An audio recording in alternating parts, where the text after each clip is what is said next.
Irmãos queridos, vamos abrir nossas Bíblias no livro de Gênesis, capítulo 2. Talvez não seja o texto que você estava esperando neste culto, onde nós celebramos o nascimento de Cristo, mas você verá que toda a Bíblia tem a ver com Cristo. Gênesis capítulo 2. Eu quero começar lendo dos versos 15 a 17, Gênesis capítulo 2, está bem facinho hoje encontrar, né? Gênesis capítulo 2, versos 15 a 17, os irmãos acompanhem aí com bastante atenção, diz-nos assim: Tomou, pois, o Senhor Deus ao homem e o colocou no jardim do Éden para o cultivar e o guardar. E o Senhor Deus lhe deu esta ordem: de toda a árvore do jardim comerás livremente, mas da árvore do conhecimento do bem e do mal não comerás. Vamos ler juntos esse final do versículo? Porque no dia em que dela comeres, certamente morrerás. Porque do dia em que dela comeres, o que aconteceria? Certamente morrerás. Agora vamos para o capítulo 3. Acompanhem também atentamente. Mas a serpente, mais sagaz que todos os animais selváticos que o Senhor Deus tinha feito, disse à mulher: É assim que Deus disse: não comereis de toda árvore do jardim? Respondeu a mulher: do fruto das árvores do jardim podemos comer, mas do fruto da árvore que está no meio do jardim, disse Deus, dele não comereis, nem tocareis nele, para que não morrais. Então a serpente disse à mulher: é certo que não morrereis, porque Deus sabe que no dia em que dele comerdes, se vos abrirão os olhos, e como Deus, sereis conhecedores do bem e do mal. Vendo a mulher que a árvore era boa para se comer, agradável aos olhos, e árvore desejável para dar entendimento, tomou-lhe do fruto e comeu, e deu também ao marido, e ele comeu. Abriram-se então os olhos de ambos, e percebendo que estavam nus, coseram folhas de figueira e fizeram cintas para si. Quando ouviram a voz do Senhor Deus, que andava no jardim pela viração do dia, esconderam-se da presença do Senhor Deus, o homem e sua mulher, por entre as árvores do jardim. E chamou o Senhor Deus ao homem e lhe perguntou: onde estás? Ele respondeu: ouvi a tua voz no jardim, e porque estava nu, tive medo e me escondi. Perguntou-lhe Deus: quem te fez saber que estavas nu? Comeste da árvore de que te ordenei que não comesses? Então disse o homem: a mulher que me deste por esposa, ela me deu da árvore e eu comi. Disse o Senhor Deus à mulher: que é isto que fizeste? Respondeu a mulher: a serpente me enganou e eu comi. Então o Senhor Deus disse à serpente: visto que isso fizeste, maldita és entre todos os animais domésticos, e o és entre todos os animais selváticos. Rastejarás sobre o teu ventre e comerás pó todos os dias da tua vida. Vamos ler juntos o verso 15? Porém inimizade entre ti e a mulher, entre a tua descendência e o seu descendente. Este te ferirá a cabeça, e tu lhe ferirás o calcanhar. Vamos orar. Pai bendito, estamos louvando, adorando o nome do Senhor, neste culto que é para o Senhor, e onde o Senhor nos tem abençoado, ó Pai. E agora, ó Deus, no momento em que a Tua palavra será exposta, pedimos-te a bênção que o Senhor fale ao nosso coração. Nós já lemos a Tua palavra, precisamos, ó Deus, compreender aquilo que lemos. Precisamos, ó Deus, que a Tua palavra seja exposta, seja agora explicada e aplicada. E nós carecemos do Senhor para isso. Nós carecemos da Tua bondade, da Tua misericórdia, do Teu poder, para que possamos ser nesta noite instruídos, para que possamos ser alimentados pela Tua palavra, para que possamos ser santificados, transformados pela Tua palavra, para que o Senhor seja glorificado.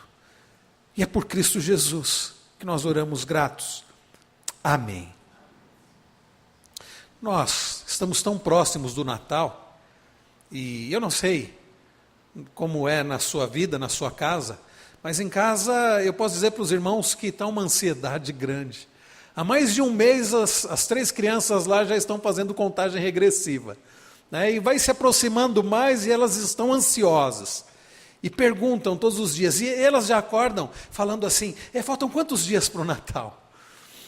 E estão ansiosas, sabe por quê também? Para quê também? Presente. Presente. Elas ficam perguntando presente. Vovô e vovó vão dar presente? Papai e mamãe vão dar presente? E elas ficam tão ansiosas e às vezes elas ficam perguntando assim, o que nós vamos ganhar? Dê uma dica, né? A ansiedade delas. Eu não sei por que dessa questão de presentes no Natal, por que dessa tradição, talvez seja por causa dos magos, né? E eu não sei também por que chamam de reis, a Bíblia fala que eram magos. Eu também não sei por que dizem 3, talvez por causa dos presentes, né? Mas como nós falávamos pela manhã, a Bíblia não diz que eram 3 os magos, né? Diz que eram alguns magos que levaram presentes, né? E eram 3 presentes, mas não diz que eram 3 magos. Mas eu não sei se por causa desse relato, acabou essa tradição, surgiu essa tradição de presentes. Tradição que traz, como eu disse, principalmente para as crianças, ansiedade. E talvez para os adultos, ansiedade por causa dos gastos, né, meus irmãos? Ansiedade também. Mas fato é que, nessa época de Natal, as pessoas ficam pensando em presentes. Você já pensou no presente? Você já comprou o presente? Você já sabe o que você vai ganhar de presente? Talvez a pergunta seja, o que você gostaria de ganhar de presente? Qual foi o melhor presente que você já ganhou? Talvez agora a sua mente esteja te levando para a sua infância. Eu me lembro de alguns, por exemplo, né? Alguns presentes. Meu pai não tinha uma boa condição financeira. Só depois dele falecido que minha mãe comentou que quando ele comprava presente ele acabava se endividando lá no mapping, né? Para dar algum presente. Mas eu ganhei alguns bons presentes. Me lembro, por exemplo, de uma bicicleta. Talvez tenha sido o melhor, né, da minha infância que eu ganhei. Eu não sei se você está trazendo à memória qual foi o melhor presente que você ganhou. Mas a pergunta é, qual é o melhor presente? As crianças cantaram algum tempo atrás, não me lembro se foi no ano passado ou retrasado, mas eu me lembro de ouvi-las, né, cantando, me lembro sobre o presente maior. Qual é o presente maior?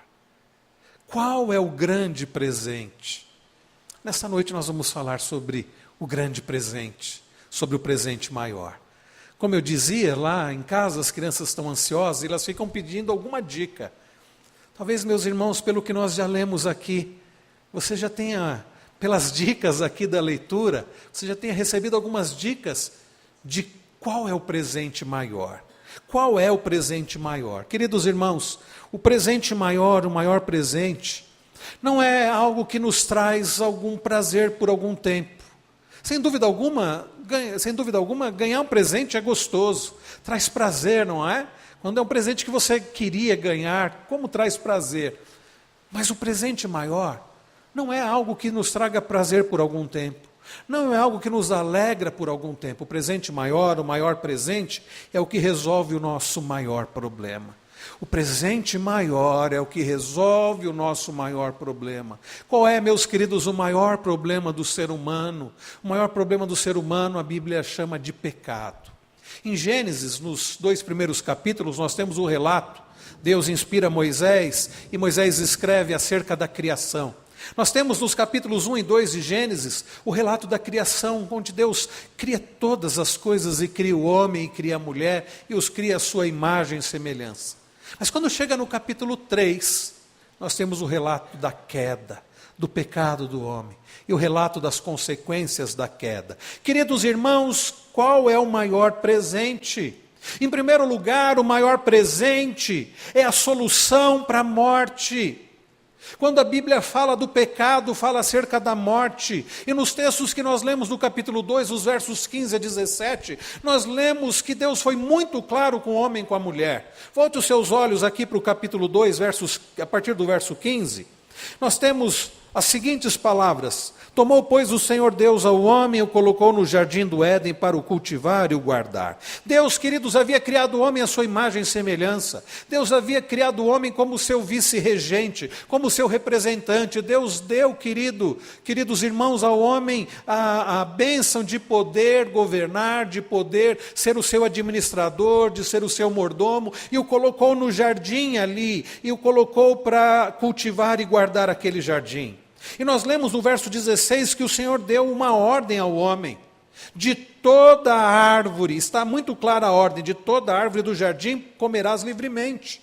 Eu fico pensando, meus irmãos, certamente era um jardim com muitas árvores, certamente era um jardim com muitos frutos, e Deus disse: comam, aproveitem. Olha como Deus é maravilhoso. Deus cria todas as coisas para a sua própria glória, mas Deus cria ali um jardim também para a sua glória, mas cria aquele jardim para que o homem pudesse desfrutar. E Deus diz: comam livremente de todas as árvores. Ele diz: de toda a árvore do jardim. Mas no verso 17 está muito claro: mas da árvore do conhecimento do bem e do mal não comerás.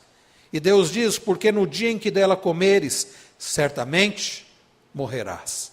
Queridos, Deus havia sido muito claro: comam livremente, menos desta árvore. E Deus havia sido claro: no dia que vocês comerem, vocês irão morrer. E de fato, meus irmãos, nós lemos que o homem desobedeceu a Deus. A partir do verso de número 1 do capítulo 3, nós lemos até o verso de número 7, nós lemos acerca da queda. O homem comeu do fruto. Nós lemos que a serpente apareceu ali. Nós lemos que a serpente conversou com a mulher. Nós lemos que a serpente era o próprio inimigo ali, né, naquela forma de serpente. Tentou ali, distorceu a palavra do Senhor. Aliás, é o que Satanás faz até hoje, distorcer a palavra do Senhor. Olha o verso de número 1, diz: mas a serpente, mais sagaz que todos os animais selváticos que o Senhor Deus tinha feito, disse à mulher: é assim que Deus disse: não comereis de toda a árvore do jardim? Meus irmãos, vejam como há uma distorção da palavra do Senhor. Nós acabamos de ler no capítulo 2, nos números 15 a 17, principalmente nos versos 16 e 17, a ordem de Deus. Eles poderiam comer livremente de todas as árvores, menos da árvore do conhecimento do bem e do mal. Mas a serpente já está distorcendo a palavra do Senhor. Quer dizer que vocês não podem comer nada. Mas a mulher responde no verso 2: do fruto das árvores do jardim podemos comer, mas do fruto da árvore que está no meio do jardim, disse Deus, dela não comereis, nem tocareis nele, para que não morrais. A mulher sabia da ordem, e a mulher sabia da consequência da desobediência. Mas então a serpente a seduz, e a serpente diz assim: não, vocês não vão morrer não. Mentira. A serpente distorce a palavra e mente: vocês não morrerão.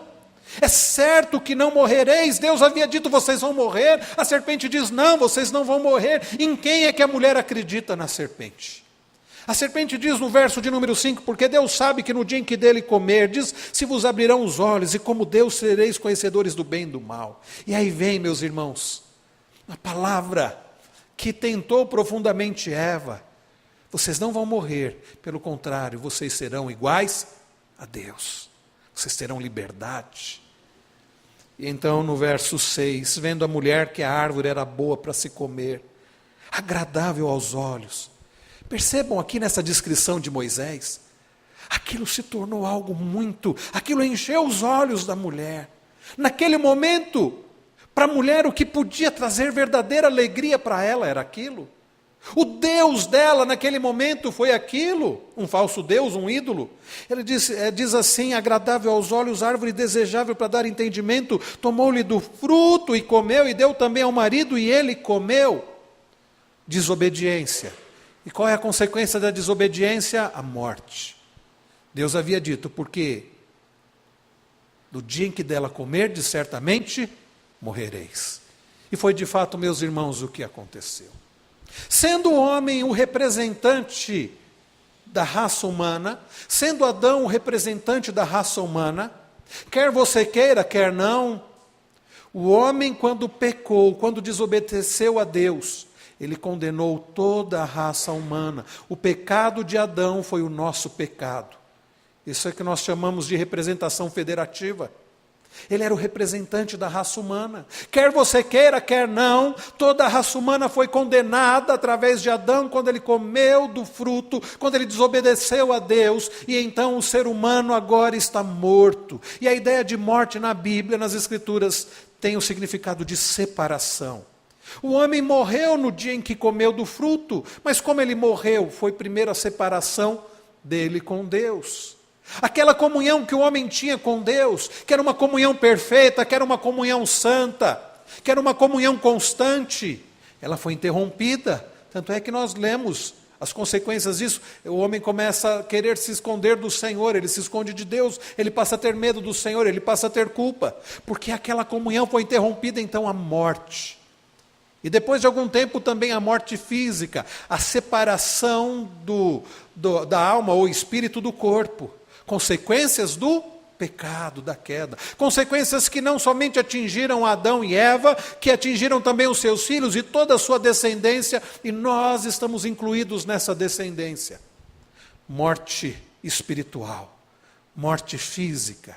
E quando se dá a morte espiritual com a morte física, morte eterna, separação eterna de Deus, do homem de Deus. Consequências da queda.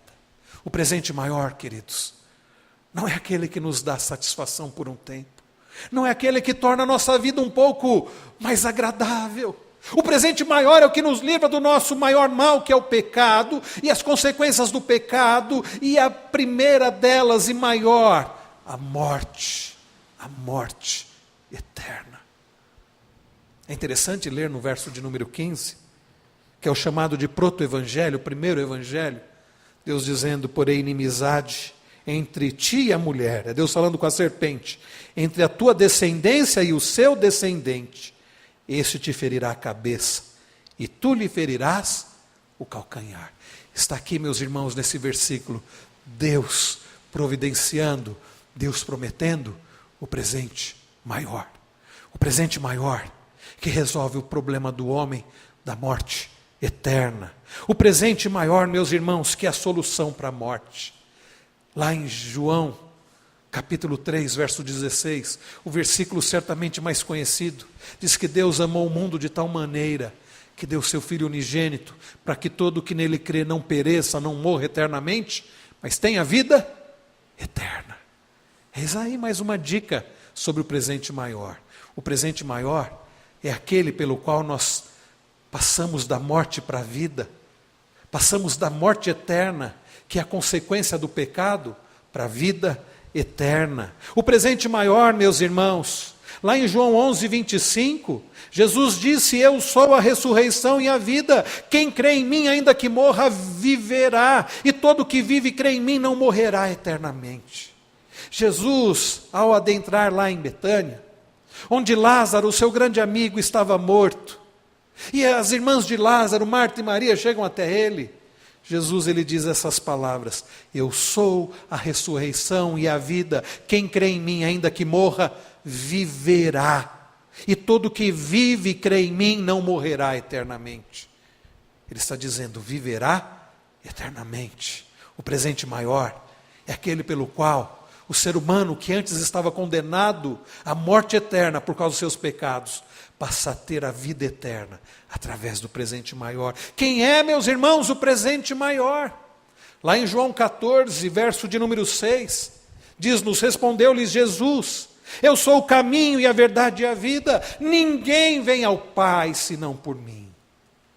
Ele é o caminho, a verdade e a vida. Você já sabe quem é o presente maior?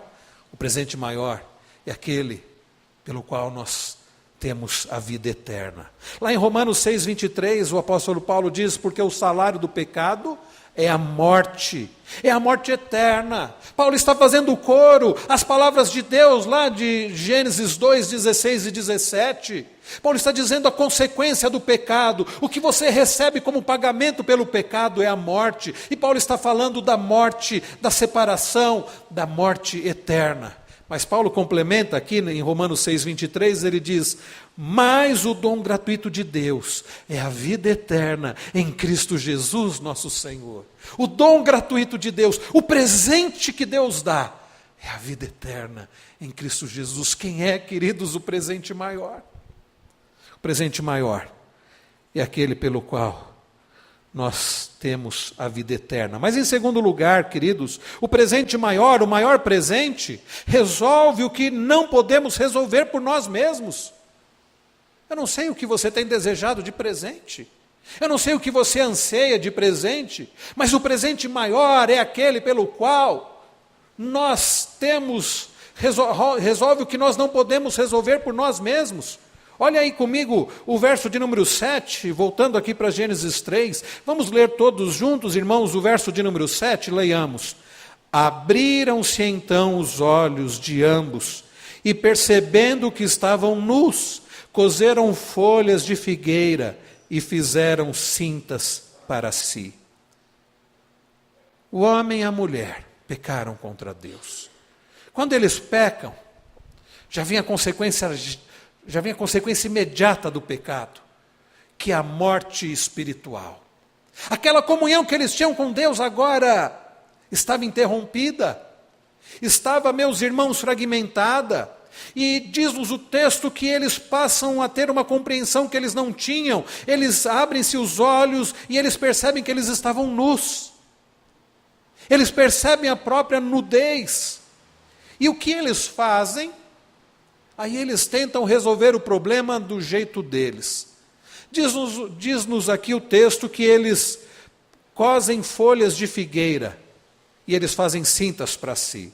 Eles resolvem eles procuram resolver o problema ali do pecado, fazendo um tipo de avental para eles, achando que pelo fato deles terem esse avental cobrindo a nudez deles, eles teriam um problema resolvido. Lê do engano. Ah, meus irmãos, os aventais de folhas de figueiras, aqueles cintos eram inúteis diante da gravidade do problema daquele casal. Nada poderia ajudá-los, nenhum esforço humano, nada que eles pudessem fazer, preste atenção no que eu estou dizendo, nada, absolutamente nada que eles pudessem fazer, poderia resolver o grave problema deles do pecado. Nem cinta, nem roupa, nem todo esforço, nem eles darem a própria vida, poderia resolver o problema deles. Ah, meus irmãos, as soluções humanas, os esforços dos homens são inúteis diante da gravidade do problema do ser humano. E quantos ainda estão tentando resolver o seu grave problema pelo seu esforço humano? Ah, quem sabe se eu for uma pessoa melhor? Ah, quem sabe se eu for mais frequente à igreja? Ah, quem sabe se eu fizer o bem para os outros? Ah, quem sabe se eu me esforçar um pouquinho mais? Todo esforço humano é inútil diante do grave problema do ser humano, que é o pecado e as consequências do pecado. Eu ontem recebi no grupo do WhatsApp de pastores uma frase do Timothy Keller, não sei se tem aí para projetar essa frase, foi essa aqui, eu compartilhei com o Cleito. O mundo não pode salvar a si mesmo. Essa é a mensagem do Natal. O Timothy Keller, alguém que Deus tem usado nesses últimos tempos, tem sido um grande escritor. E pensem um pouco nessa frase. O mundo não pode salvar a si mesmo. Essa é a mensagem do Natal. Adão e Eva, eles não podiam salvar a si mesmos. Aquelas cintas, aquelas folhas de figueira não podiam resolver o problema deles. Queridos irmãos, o presente maior é aquele pelo qual nós temos a solução para aquilo que nós não podemos fazer para nós mesmos. O mundo não pode salvar a si mesmo, você não pode salvar a si mesmo. Nenhum presente humano e nenhum esforço humano pode resolver o seu grande problema. Certa feita, Jesus se encontra com um jovem, diz-nos as Escrituras que era um jovem modelo de educação, modelo de religiosidade, jovem rico. Ele chega para Jesus de forma muito respeitosa. Ele diz: mestre, o que eu preciso fazer para herdar a vida eterna? Era um jovem muito bem intencionado, preocupado aparentemente com a vida eterna. Jesus então cita alguns mandamentos para ele. Conhecendo o coração daquele jovem, Jesus cita alguns mandamentos, diz assim: olha, observe os mandamentos. Jesus cita alguns deles, inclusive, honra teu pai e tua mãe, não furtarás. E aquele jovem responde para Jesus: olha, desde da minha infância eu tenho observado esses mandamentos. Como que dizendo, eu sou bom filho, eu sou honesto, eu faço coisas boas. Aí Jesus complementa: você quer ser perfeito? Então faz uma coisa. Vende todos os seus bens, dá aos pobres, e aí você vai herdar a vida eterna. Aí diz-nos as Escrituras que aquele jovem fica muito triste, porque ele era dono de muitas riquezas. Então, isso está lá em Lucas 18, no verso 24, Jesus diz assim: quão dificilmente entrarão no reino de Deus os que têm riquezas. E Jesus ainda vai além. Ele diz: porque é mais fácil passar um camelo pelo fundo de uma agulha do que entrar um rico no reino de Deus. Olha as palavras de Jesus. Diante da tristeza daquele jovem, Jesus diz isso. Jesus está dizendo, e as pessoas que ouviram isso, de imediato perguntaram para Jesus, os que ouviram disseram: sendo assim, quem pode ser salvo? Irmãos queridos, a pergunta é essa: quem pode ser salvo? Quem é que pode ser salvo? Você pode ser salvo? Você é uma pessoa boa? Você tem conseguido cumprir todos os mandamentos? Talvez nós ainda sejamos piores do que aquele jovem rico. Talvez nós não sejamos tão honestos quanto ele. Talvez nós não sejamos tão bons filhos quanto ele. Talvez nós não sejamos tão religiosos como ele. Tão observadores de muitos aspectos da lei como ele. A pergunta é: quem de nós pode ser salvo pela nossa obediência a Deus? Sabe qual é a resposta? Ninguém. Você não pode ser salvo pela sua bondade, porque nós não somos verdadeiramente bons. Você não pode ser salvo pela sua desobediência. Tiago diz que se nós tropeçarmos em qualquer um dos mandamentos, nós derrubamos todos. Quem de nós consegue cumprir os 10 mandamentos e consegue cumprir sempre? Nenhum de nós. Quem de nós merece a salvação? A resposta é nenhum de nós. Diante da pergunta que fazem para Jesus, quem pode ser salvo? Jesus responde: mas os impossíveis dos homens são possíveis para Deus. Os impossíveis dos homens são possíveis para Deus. A resposta, meus irmãos, que nenhum de nós pode ser salvo por nós mesmos. Mas os impossíveis dos homens são possíveis para Deus. É por isso que nós lemos no verso de número 15. E porém inimizade entre ti e a mulher, entre a tua descendência e o seu descendente. O descendente da mulher era o presente maior. Viria ferir a cabeça da serpente. Por causa do presente maior, é possível algo que para nós é impossível. O presente maior é aquele que torna possível aquilo que é impossível aos homens. Mas, queridos irmãos, e os irmãos estão ouvindo as dicas sobre o presente maior. Você já sabe quem é o presente maior? Em terceiro lugar, o presente maior não é apenas a solução para a morte, não é apenas a solução para aquilo que é impossível para nós, mas o presente maior é a solução para as consequências do pecado. Vejam comigo, a partir do verso 8, quando ouviram a voz do Senhor Deus, que andava no jardim pela viração do dia, esconderam-se da presença do Senhor Deus, o homem e sua mulher, por entre as árvores do jardim. O que eles estão fazendo, meus irmãos? Eles estão se escondendo. E por que é, meus irmãos, que eles estão se escondendo? Porque agora eles têm vergonha. Eles perceberam que eles estavam nus. Eles tentam resolver o problema do jeito deles, do jeito humano. E aquelas folhas de figueiras não podiam resolver o problema. E eles estão com vergonha. E eles se escondem. Eles estão envergonhados e eles tentam se esconder de Deus. Como é possível alguém se esconder daquele que é o Criador de todas as coisas? Jonas tentou. Deus manda Jonas ir para Nínive. Deus diz assim para ele, o profeta Jonas: dispõe-te, vai para a grande cidade de Nínive, você vai pregar ali. E o texto diz que Jonas se dispôs, mas para o outro lado. Nínive era para um lado, Jonas compra uma passagem para Tarsis, o outro lado. Ele tenta fugir da presença do Senhor. Não há, meus irmãos, como fugir por terra, não há como se esconder atrás de árvores. Jonas tentou fugir pelo mar. E nós conhecemos a história. Nós conhecemos bem a história. Ah, meus irmãos, vergonha. Quantas vezes o ser humano tem tentado resolver o problema da sua vergonha, tentando fazer coisas boas, mas a vergonha continua ali porque nós não somos perfeitos. O presente maior é aquele, meus irmãos, que veio e que foi humilhado, e que os homens esconderam o rosto dele porque não viram beleza nele. É aquele que levou sobre si os nossos pecados, para que nós não tenhamos mais a vergonha, para que nós pudéssemos nos apresentar diante de Deus justificados. Ele é o presente maior. E é o único, é somente através dele que o homem pode ter o problema da vergonha resolvido. Porque é através dele que nós somos feitos justos, justificados diante de Deus. A partir do verso 9, os versos 9 e 10, nós vemos uma outra consequência do pecado. E chamou o Senhor Deus ao homem e lhe perguntou: onde estás?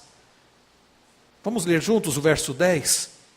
Ele respondeu: ouvi a tua voz no jardim, e porque estava nu, tive medo e me escondi. O homem não somente sente vergonha, mas sente medo.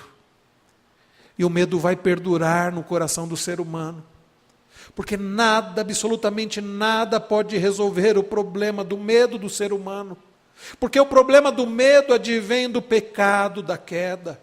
E enquanto estivermos à parte de Deus, longe a parte do presente maior, não haverá como nos livrarmos do problema do medo, nem do problema da culpa, nem do problema da vergonha. Mas lá no verso 15, o Senhor fala sobre o descendente da mulher que viria. E através, queridos, do descendente da mulher, que o homem tem de fato o problema do medo e o problema da culpa resolvidos. O apóstolo Paulo começa o capítulo 8 de Romanos dizendo: nenhuma condenação há para os que estão em Cristo Jesus. Não há por que ter medo, não há, meus irmãos, por que ter culpa, porque não há condenação para aqueles que estão em Cristo. O apóstolo Paulo segue naquele capítulo tão conhecido e maravilhoso como é toda a Bíblia maravilhosa, e ele diz que o Espírito Santo nos assiste nas nossas fraquezas. E ele diz que em Cristo Jesus nós somos perdoados. E ele diz que Jesus Cristo está à direita de Deus Pai e intercede por nós. E ele diz, meus irmãos, que nem nada poderá nos separar do amor de Deus. Porque eu estou bem certo de que nem morte, nem vida, nem principados, nem coisas do presente, nem do porvir, nem poderes, nem alturas, nem profundidade, nem qualquer outra criatura poderá nos separar do amor de Deus que está em Cristo Jesus, nosso Senhor. Quem é, meus irmãos, o presente maior? É aquele pelo qual não há condenação, e não há mais culpa, e não há mais medo, através do presente maior. Deus, meus irmãos, providenciou o presente maior. O presente maior é aquele pelo qual nós temos os relacionamentos restabelecidos. Olha uma outra consequência do pecado, a partir do verso de número 11. Perguntou-lhe Deus: quem te fez saber que estavas nu? Comeste da árvore de que te ordenei que não comesses? Então disse o homem: a mulher que me deste por esposa, ela me deu da árvore e eu comi. Aquele homem que deveria amar a sua esposa, que deveria zelar pela sua esposa, não cuidou, não zelou. A mulher comeu do fruto, caiu na conversa da serpente, desejou aquele fruto, comeu do fruto, deu aquele fruto ao seu marido e ele comeu.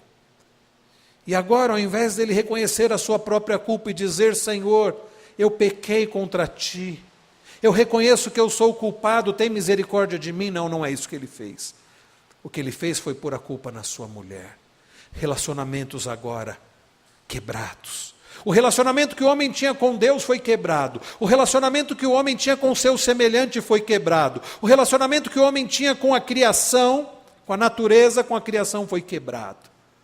Mas através do presente maior, Deus restaura relacionamentos. Eu conheço história de homens, maridos, que eram pessoas terríveis, que através do presente maior, agora amam suas esposas, ama a sua esposa como Cristo amou a igreja. Homens que tiveram, pessoas que tiveram relacionamentos restaurados, pais que tiveram relacionamentos restaurados com os filhos, irmãos que tiveram relacionamentos restaurados, por causa daquele que é o presente maior. Quem é, meus irmãos, o presente maior? Deus providenciou o presente maior. Verso de número 15, porém inimizade entre ti e a mulher, entre a tua descendência e o seu descendente, este ferirá a cabeça, e tu lhe ferirás o calcanhar. O presente maior, Deus prometeu, era o descendente da mulher que viria. Agora abra a sua Bíblia no texto que lemos ainda há pouco, João, Evangelho de João, capítulo 1. O presente maior, certamente você já sabe quem é, diz-nos as Escrituras que era o Verbo, no verso de número 1, e que o Verbo estava com Deus, e este presente maior era o próprio Deus. As Escrituras nos dizem que Ele estava no princípio com Deus, e as Escrituras dizem que todas as coisas foram feitas por intermédio dEle, e que sem Ele nada do que foi feito se fez. O presente maior, não pense nele como um menino numa manjedoura, não pense nele como alguém que está crucificado.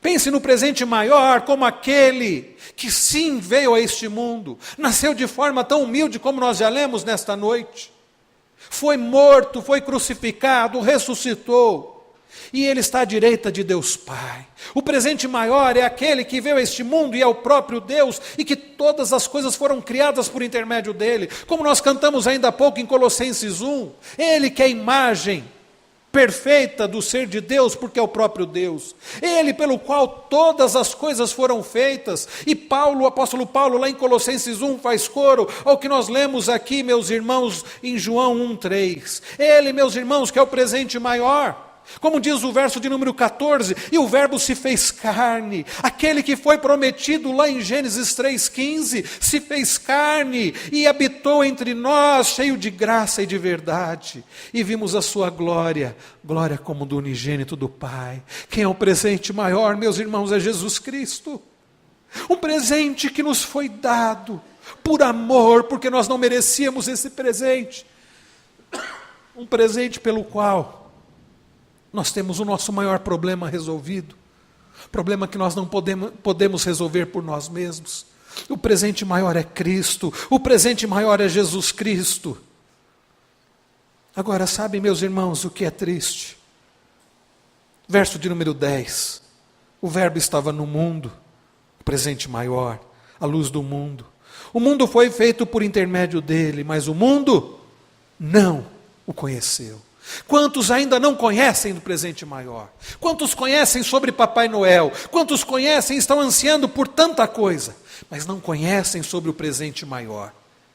E mais, olha o que diz o verso 11, veio para o que era seu, e os seus, o seu próprio povo, os judeus, não o receberam.